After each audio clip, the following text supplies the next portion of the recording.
protection removed.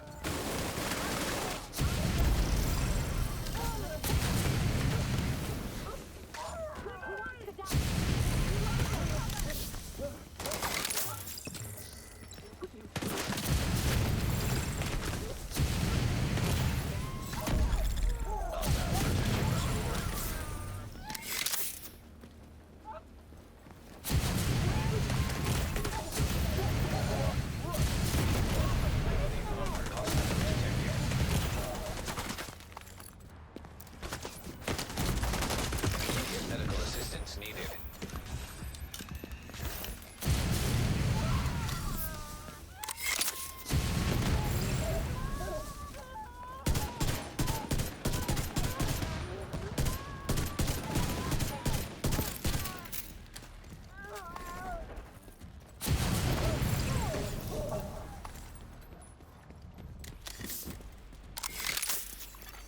Incoming hostiles detected.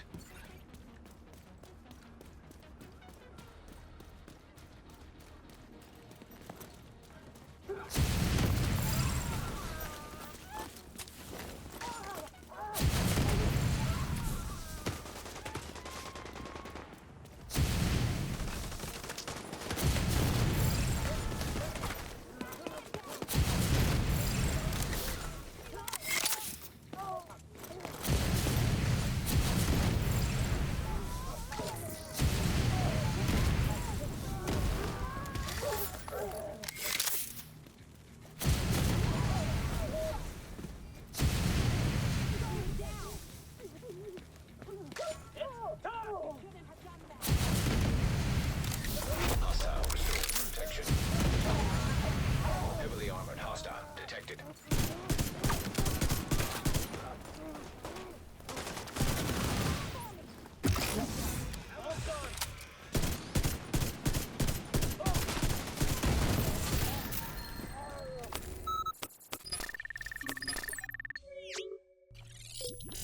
Hey everyone, RogueGold here, welcome back to The Division 2, and it dawned on me that ever since the global event reworks that went live in the game earlier this year, I had not done a dedicated build video or breakdown on this Hollywood build that I've been using for several months now, and that is the Infinite Flamethrower Ammo build. I've certainly shown this off in a lot of gameplay, I've gotten a lot of questions about it, and so today I figured let's take the time, break it down, and show y'all what it's all about. This video should be good and relevant well into the future unless they decide to change the Hollywood event again, so whether you're playing the global event right now or many months or years from when this video comes out, feel free to try this one out. Without further ado, let's get into the breakdown.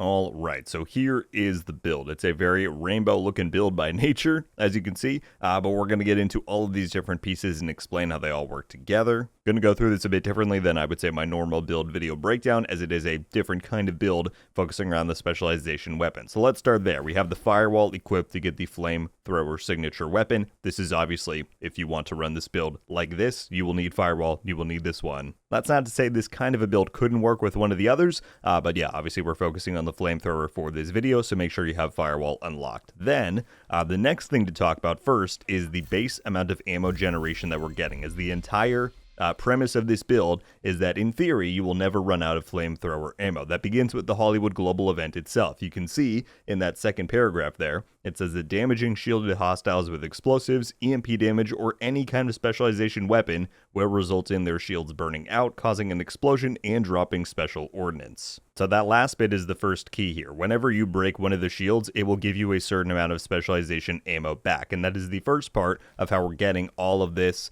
ammo in one go. The next key factor here then has to do with the tip of the spear gear set, which we are running 3 pieces of, along with the Ninja Bike backpack to get 4 in total. That gives us the 2-piece 20% signature weapon damage, so more for the flamethrower, 3-piece weapon damage, and then the 4-piece you get extra signature weapon damage upon kill with it, as well as additional reload speed. And that's all good, certainly it helps you kill the enemies faster, but the real key is that last bit where it says automatically regenerate signature weapon ammo every 60 seconds. By using this chest piece, we're also getting the amplification talent, which gives us additional damage for when we get kills with the flamethrower, but also every third kill generates more signature weapon ammo. So in total, we're getting bonus amounts of ammo from 3 sources. From the base one, where the Hollywood Global event, you get kill or you break the shields, it gives you ammo. Every 60 seconds on this, we get ammo, and every third kill, we get additional ammo. And in practice, I have never ran into a situation while using this build where I have run out of ammo, so long as I'm not just constantly firing the flamethrower, right? Wait until you have enemies in front of you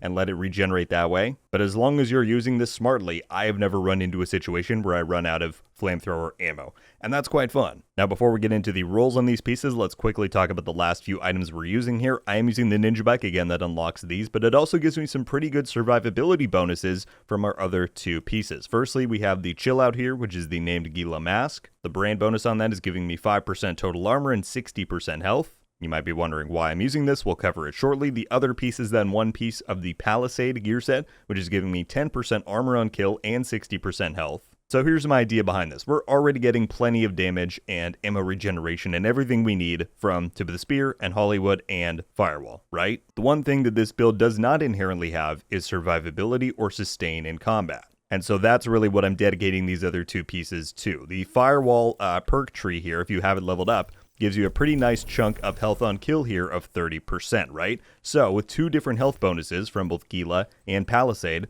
I'm at around 800,000 health, as you can see. And by rocking 3 armor cores here, plus the 5% total armor from Gila, I have a fine amount of 1.2 million armor, but then with the 10% armor on kill here, it means that every time one of those enemies burns out and you get a kill, you're getting a lot of health back, right? 30% of, 800,000, and 10% of 1.2 million. And then on top of that, I'm running 4 different protection from elites mods, as you can see on the ninja bike there, 2 on the chill out, and 1 on the chest piece. So with close to 50% protection from elites, and a lot of health, and a decent amount of armor, and all of that regeneration upon kills, that's where this all kind of loops in, is that it's a pretty good self-sustained setup while you are also dealing plenty of damage and burning these enemies quite effectively. So to fully break down the pieces for you very quickly, we have armor on the chill out with status effects there, again 2 protection from elites mods. On the chest piece, we have weapon damage, status effects, another protection from elites mod. Again, we don't need like crit or anything because the flamethrower just deals with burning, and so status effects increases that amount, increases that damage. So again, damage and status effects on the holster there. Ninja bike just has those rolls and the protection from elites mod on the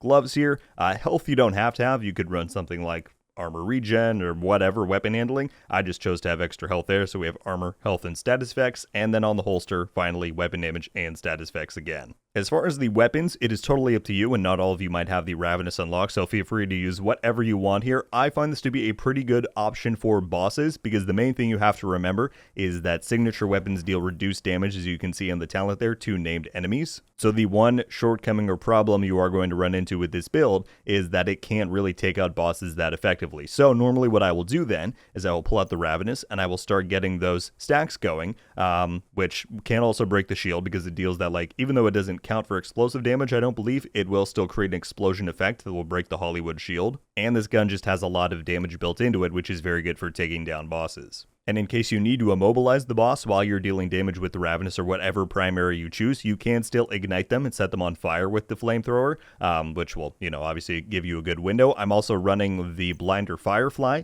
which will also give them, the blind effect for a very long amount of time because we're running so much status effects. And again, that's just a very good immobilizer that allows me to have that window to deal damage and take them out since we're not relying on the flamethrower for that one. As far as the other few components, like your secondary pistol, your other skill, it's all totally up to you. Again, the core parts of this are really the gear pieces, obviously running Firewall, and having a good plan for taking out bosses. But aside from that, you're going to be generating ammo very reliably, dealing a lot of damage. And yeah, it's just a ton of fun. And there you have it, everybody. That is the breakdown for what has easily become my favorite build to run for the Hollywood Global event. Hollywood used to be my least favorite of the 6 that we have in rotation, but after the changes in Project Resolve, I won't say it's my absolute favorite, but it's absolutely one of them. And with a build like this, it makes it even more fun. So I very much hope that you enjoyed the video and have fun using the build if you decide to try it out. Any further thoughts or questions you might have about the setup I'm using, feel free to ask down below. I'm happy to clarify where I can. But also let me know what some of your favorite loadouts and setups are when it comes to the Hollywood event. Certainly this is far from the only one you can run, so I'd be curious to hear what you guys use. If you enjoyed the video and you want to see more like it in the future, including more builds, breakdowns, and news, then I hope you'll consider clicking that subscribe button if you're not already. We would love to have you. But that's going to do it for me today, everybody. Thank you all so much for watching. I'll see you in the next one. RogueGold.